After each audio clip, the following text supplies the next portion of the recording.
नशे की लत केवल एक बुरी आदत या क्षणिक कमजोरी नहीं है। ये एक धीमी, भीतर से खत्म कर देने वाली अवस्था है जो व्यक्ति के मन, शरीर और भावनाओं पर धीरे धीरे कब्जा कर लेती है।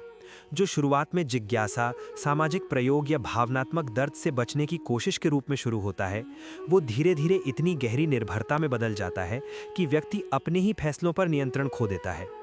वैज्ञानिक रूप से देखा जाए तो ये लत मस्तिष्क के रिवॉर्ड सिस्टम, विशेषकर डोपामीन के रास्तों को बदल देती है, जिससे वो पदार्थ अस्थायी सुख नहीं बल्कि जीवन के लिए आवश्यक लगने लगता है।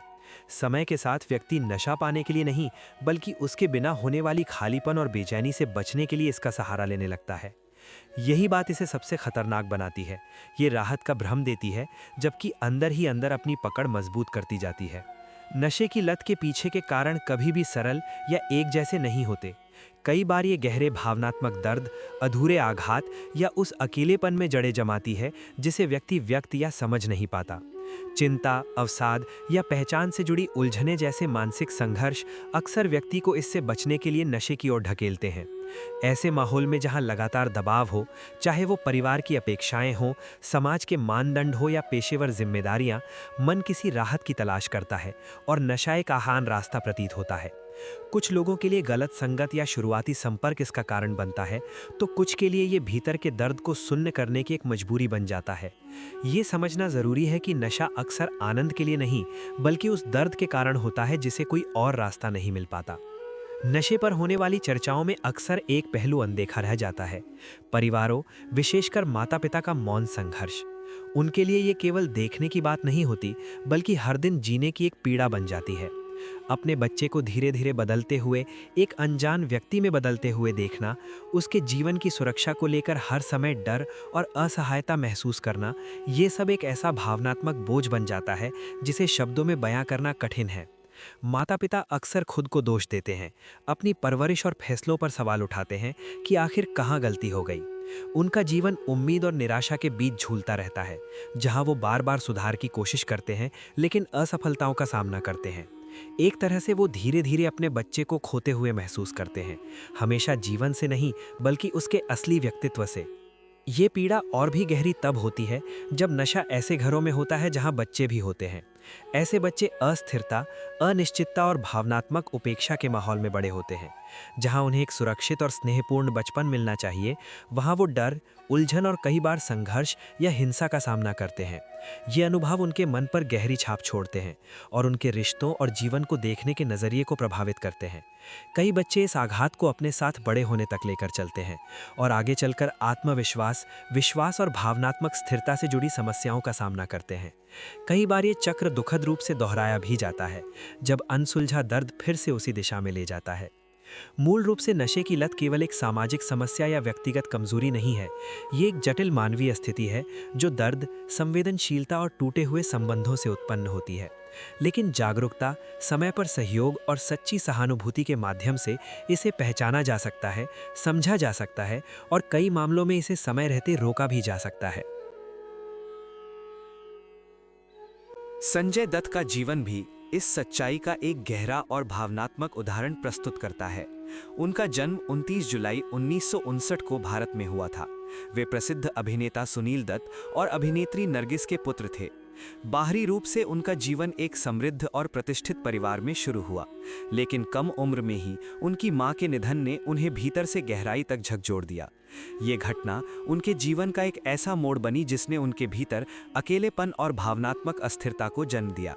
दुनिया के लिए वे एक सफल अभिनेता के रूप में उभरे, एक ऐसे कलाकार जिन्होंने बॉलीवुड में अपनी अलग पहचान बनाई और अपनी दमदार अदाकारी से दर्शकों के दिलों में जगह बनाई। लेकिन इस सफलता के पीछे एक ऐसा संघर्ष छिपा हुआ था जिसे बहुत कम लोग समझ पाए।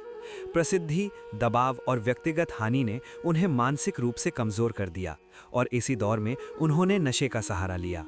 शुरुआत में ये केवल एक पलायन का माध्यम था, दर्द, तनाव और खालीपन से दूर जाने का एक प्रयास। लेकिन धीरे धीरे ये आदत एक गहरी निर्भरता में बदल गई।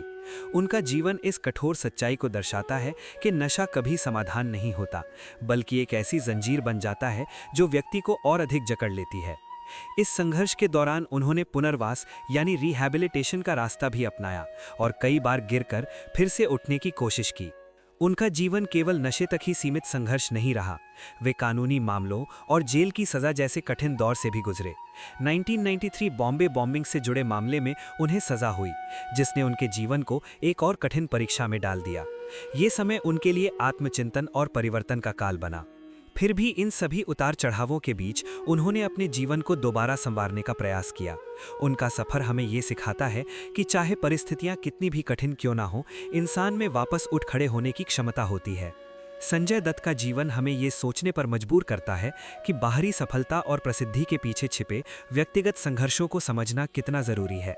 उनका अनुभव ये दर्शाता है कि जीवन में संतुलन, भावनात्मक सहारा और सही मार्गदर्शन कितना महत्वपूर्ण होता है, क्योंकि किसी भी इंसान की असली लड़ाई अक्सर उसके भीतर ही चल रही होती है। अब मैं इन कुंडलियों का विश्लेषण इस उद्देश्य से कर रहा हूं कि यह समझा जा सके कि जातक को नशे की और किस प्रकार की प्रवृत्तियों ने प्रभावित किया हो सकता है। संभव है कि कुछ सूक्ष्म योग या संयोजन इसके पीछे कार्य कर रहे हों, जिनकी मुझे इस समय पूर्ण जानकारी ना हो। इस विषय को समझने के लिए मैंने ऐसे 2 व्यक्तियों की कुंडलियां ली हैं जिनकी जीवन शैली में समानता है और जो दोनों ही नशे की समस्या से प्रभावित हैं। मेरा प्रयास यह है कि इन दोनों कुंडलियों में उपस्थित समान तत्वों की पहचान की जाए जो उनके चुनावों और अनुभवों को प्रभावित कर सकते हैं। ये पूरी तरह से मेरा व्यक्तिगत अवलोकन है और सीखने का एक प्रयास है, इसलिए इसे हल्के और अन्वेषणात्मक दृष्टिकोण से ही देखा जाना चाहिए, क्योंकि व्याख्या में त्रुटि की संभावना बनी रहती है। किसी भी निष्कर्ष पर पहुंचने से पहले आवश्यक है कि इन बिंदुओं को अधिक से अधिक कुंडलियों पर जांच कर सत्यापित किया जाए। जो पैटर्न मैंने दोनों कुंडलियों में देखा है वह एक विशेष प्रकार के संयोजन को दर्शाता है। कलात्मक क्षमता, भावनात्मक संवेदनशीलता और आंतरिक मनोवैज्ञानिक संघर्ष का मेल। जब बृहस्पति चौथे और 12वें भाव दोनों को दृष्टि देता है तो यह व्यक्ति की भावनात्मक गहराई को बढ़ाता है और साथ ही कल्पनाशीलता, एकांत प्रियता तथा वास्तविकता से पलायन की प्रवृत्ति को भी प्रबल करता है। चौथा भाव आंतरिक भावनात्मक सुरक्षा का प्रतिनिधित्व करता है और यहाँ बृहस्पति व्यक्ति को गहराई से महसूस करने और दार्शनिक रूप से सोचने की क्षमता देता है, लेकिन 12वें भाव पर उसका प्रभाव व्यक्ति को एकांत, कल्पना या भावनात्मक दबाव से राहत पाने के लिए पलायन की ओर भी ले जा सकता है। सूर्य और बुध की युति एक मजबूत बौद्धिक और अभिव्यक्तिपूर्ण संयोजन बनाती है, जो विचारों की स्पष्टता, संवाद क्षमता और मंच पर प्रस्तुति की शक्ति प्रदान करता है। ये अभिनय जैसे क्षेत्रों के लिए सहायक होता है, क्योंकि व्यक्ति अपनी भावनाओं को व्यक्त करने, संवाद को प्रभावी ढंग से प्रस्तुत करने और एक मजबूत सार्वजनिक छवि बनाए रखने में सक्षम होता है। साथ ही जब चंद्रमा सप्तम भाव में स्थित होकर लग्न को दृष्टि देता है तो यह व्यक्तित्व को अत्यधिक प्रतिक्रियाशील और भावनात्मक रूप से दूसरों पर निर्भर बना देता है, विशेषकर संबंधों या सार्वजनिक स्वीकृति पर। इससे व्यक्ति की आत्म छवि बाहरी प्रतिक्रियाओं से अत्यधिक प्रभावित होने लगती है। चतुर्थ भाव पर शनि का प्रभाव इस पूरे पैटर्न में एक महत्वपूर्ण भूमिका निभाता है, क्योंकि यह भावनात्मक सुख को सीमित करता है और आंतरिक खालीपन, अकेलेपन या असंतोष की भावना उत्पन्न कर सकता है। भले ही व्यक्ति बाहरी रूप से सफल हो जाए, भीतर एक स्थायी भावनात्मक कमी बनी रह सकती है।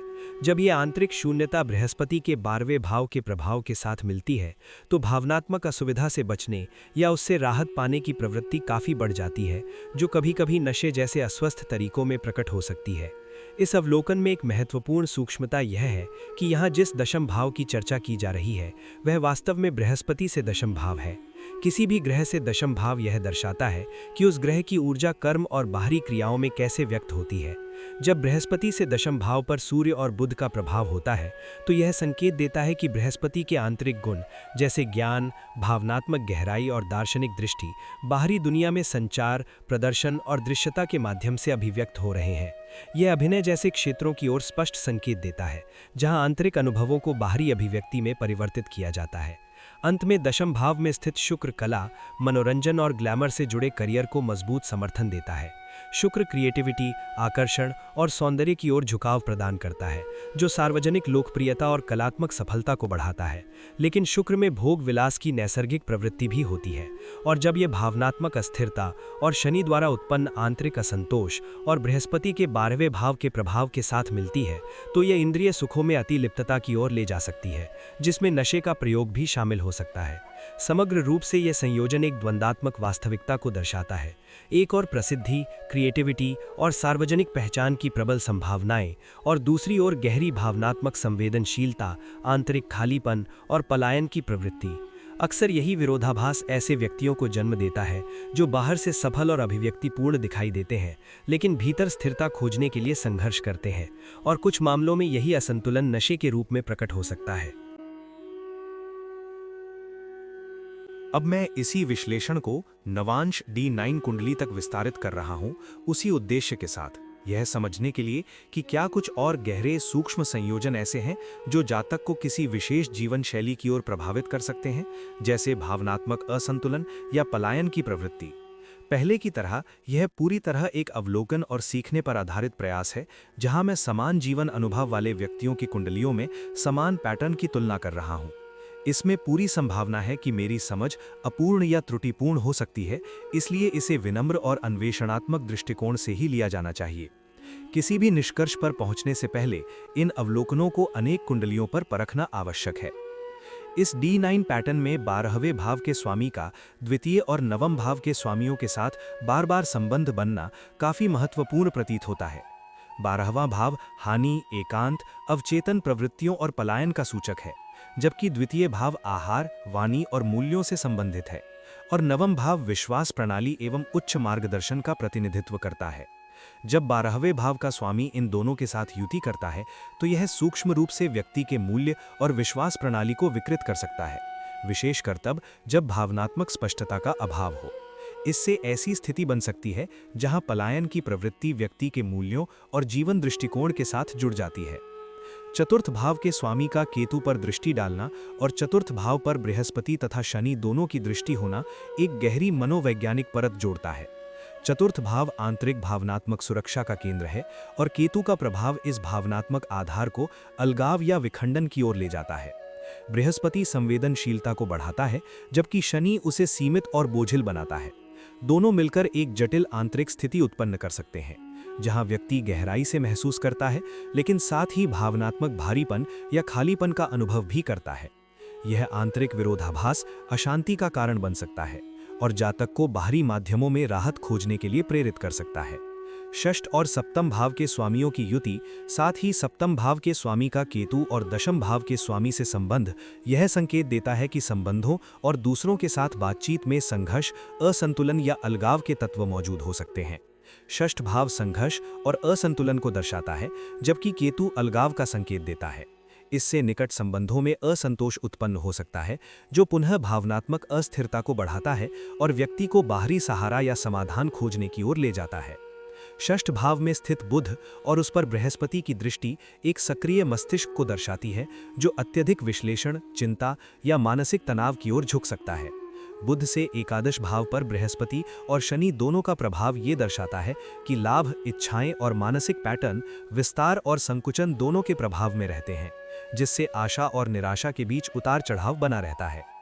मंगल का द्वितीय भाव पर दृष्टि डालना वाणी, आदतों और उपभोग के पैटर्न में तीव्रता लाता है, जो कभी कभी संतुष्टि प्राप्त करने के तरीकों में आवेग या आक्रामकता को जन्म दे सकता है। अंत में राहु केतु अक्ष में स्थित शुक्र नवांश में एक अत्यंत संवेदनशील स्थिति मानी जाती है। शुक्र सुख, संबंध और आनंद का प्रतिनिधित्व करता है, और जब यह नोडल अक्ष में आता है तो यह अतियों को जन्म दे सकता है, या तो अत्यधिक भोगविलास या फिर असंतोष। यह स्थिति इंद्रिय सुखों की ओर एक मजबूत आकर्षण उत्पन्न कर सकती है, कभी-कभी बिना संतुलन के। D27 कुंडली में बृहस्पति और केतु की युति काफी महत्वपूर्ण है, क्योंकि ये ज्ञान और व्यावहारिक वास्तविकता के बीच एक प्रकार का डिस्कनेक्ट उत्पन्न कर सकती है। बृहस्पति मार्गदर्शन और उच्च समझ का प्रतिनिधित्व करता है, जबकि केतु अलगाव और विखंडन का सूचक है। इन दोनों का संयोजन कभी-कभी ऐसी स्थिति बना सकता है जहां व्यक्ति के पास समझ तो होती है, लेकिन उसे व्यावहारिक रूप से लागू करने में कठिनाई होती है, या वो स्थिरता के बिना दार्शनिक या पलायनवादी प्रवृत्तियों की ओर बढ़ सकता है। शुक्र से षष्ठ भाव पर मंगल का प्रभाव तथा मंगल की द्वितीय भाव पर दृष्टि इच्छाओं, आदतों और उपभोग के पैटर्न में तीव्रता जोड़ती है। इससे व्यक्ति में संतुष्टि या राहत पाने के तरीकों में आवेगशीलता आ सकती है, विशेषकर जब भावनात्मक संतुलन का अभाव हो। सूर्य से तृतीय भाव पर चंद्रमा का प्रभाव ये दर्शाता है कि मन निरंतर आत्म अभिव्यक्ति और अहम पहचान के साथ जुड़ा हुआ है, जिससे व्यक्ति मानसिक रूप से प्रतिक्रियाशील और भावनात्मक रूप से प्रेरित होकर कार्य करता है। वहीं बुध से द्वितीय भाव पर शनि का प्रभाव तथा उसका नवम भाव पर दृष्टि डालना विचारधारा और विश्वास प्रणाली में प्रतिबंध का संकेत देता है। इससे कठोरता, निराशावाद या आंतरिक दबाव उत्पन्न हो सकता है, जहां व्यक्ति मानसिक रूप से बोझिल या सीमित महसूस करता है, जो आंतरिक तनाव को बढ़ाता है। अब D30 कुंडली की ओर बढ़ते हैं, जो गहरे कर्मिक प्रभावों और कष्टों से संबंधित होती है। इसमें द्वितीय भाव में स्थित बृहस्पति का षष्ठ और अष्टम भाव पर दृष्टि डालना एक महत्वपूर्ण संकेत है। ये द्वितीय भाव आहार मूल्य को षष्ठ संघर्ष और अष्टम परिवर्तन या संकट से जोड़ता है, जिससे ये संकेत मिलता है कि व्यक्ति की मूल्य प्रणाली और आदतें संघर्ष और भावनात्मक उतार चढ़ाव के चक्र से प्रभावित हो सकती हैं। बृहस्पति का शनि पर प्रभाव विस्तार और संकुचन के बीच एक परस्पर क्रिया को दर्शाता है, जो जीवन में खींचतान की स्थिति उत्पन्न करता है। आशा और भारीपन के बीच संतुलन। D30 में अष्टम भाव के साथ शनि की बार बार संलग्नता गहरे आंतरिक संघर्षों, भय या मनोवैज्ञानिक दबाव का एक मजबूत संकेत है, जो बाहर से आसानी से दिखाई नहीं देते लेकिन भीतर गहराई से महसूस होते हैं। मंगल से तृतीय भाव पर बृहस्पति और शनि दोनों का प्रभाव ये दर्शाता है कि प्रयास और क्रिया दो विपरीत दिशाओं में खिंचते हैं, एक विस्तार की ओर और दूसरा संकुचन की ओर, जिससे कार्य करने या प्रतिक्रिया देने में असंगति या आंतरिक द्वंद्व उत्पन्न होता है। D30 में नवम भाव में स्थित चंद्रमा जीवन के अर्थ, विश्वास प्रणाली या दिशा के साथ भावनात्मक जुड़ाव को दर्शाता है, लेकिन यदि पूरी कुंडली अस्थिरता दिखा रही हो तो ये विश्वास और मार्गदर्शन में उतार चढ़ाव का संकेत भी दे सकता है, जहां व्यक्ति स्थिर अर्थ या सहारा खोजने में संघर्ष करता है। अंत में लग्न पर सूर्य का प्रभाव अहम और पहचान को इन गहरे कर्मिक पैटर्न से सीधे जोड़ देता है, जिससे आंतरिक संघर्ष व्यक्ति के आत्मबोध पर अधिक प्रभाव डालते हैं। समग्र रूप से ये विभाजित कुंडलियां पहले से देखे गए मूल विषय को ही और मजबूत करती हैं। आंतरिक संघर्ष, भावनात्मक संवेदनशीलता और मनोवैज्ञानिक दबाव का एक पैटर्न, जिसके साथ अलगाव और पलायन की प्रवृत्तियां जुड़ी हुई हैं।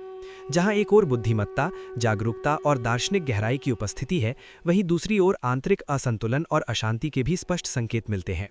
जब ऐसे पैटर्न को सही दिशा या स्थिरता नहीं मिलती, तो ये कभी-कभी नशे जैसे उपायों के रूप में प्रकट हो सकता है, जहां व्यक्ति अपनी आंतरिक तीव्रता से निपटने या उससे बचने का प्रयास करता है।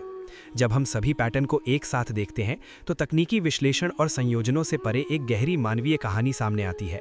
संघर्ष, संवेदनशीलता और भीतर चल रही मौन लड़ाइयों की कहानी।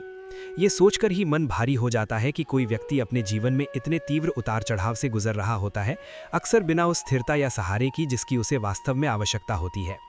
यदि हम एक पल रुककर कुंडली से आगे सोचें, तो ये और भी अधिक भावुक कर देता है। जरा उन माता पिता के बारे में सोचिए जो अपने बच्चे को इस स्थिति से गुजरते हुए देखते हैं। उनकी बेबसी, उनकी चिंता और वो दर्द जिसे वो शब्दों में व्यक्त भी नहीं कर पाते।